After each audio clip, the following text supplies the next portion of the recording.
It may seem a little obvious for me to point this out, but I'm afraid that a lot of us need to be reminded that video is visual. It's important that we use interesting images to communicate in our productions. And while we say we know this, our actions speak louder than our words.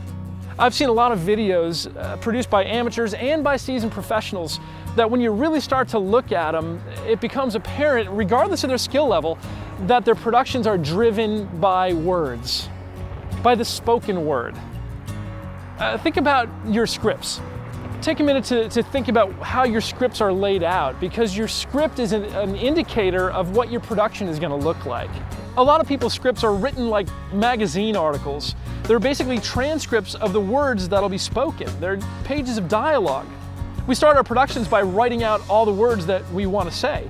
Then we have our talent read or recite the words, either on camera or for a VO track.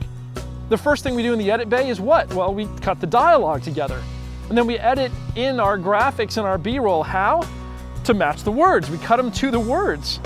Once we've edited in enough images to cover all the talking, we slap down a music bed and we call it done. When we approach our edits this way, where the words are the driving force behind the way we shoot and the way we edit, if something isn't said, it's not going to be seen. And while that's not an invalid way to approach an edit, it's not the only way to approach an edit. And it's not necessarily the best way. I think a lot of us would benefit from taking a new approach to our planning, an approach that's image-based. Personally, I think productions turn out better when you start by identifying the key concepts and the principles that you want to communicate. And then you select music and talk about what images you use to support those key concepts before you write your script. When you do it that way, it changes the way you write and the way that you shoot and the way that you edit. Thinking about what's seen and not just what's said will help you visually communicate more effectively, because what you show adds weight to what you say. Well, there are several ways to use B-roll in your productions. Most of your B-roll shots will fall into one of three categories. You'll either use them literally, supportively, or conceptually. Literal usage of B-roll shows exactly what's being talked about. Now, this is a great way to add interest and impact to your how-to videos. Don't just tell me that I should wear goggles and ear protection when I do my yard work. Show me someone doing it right.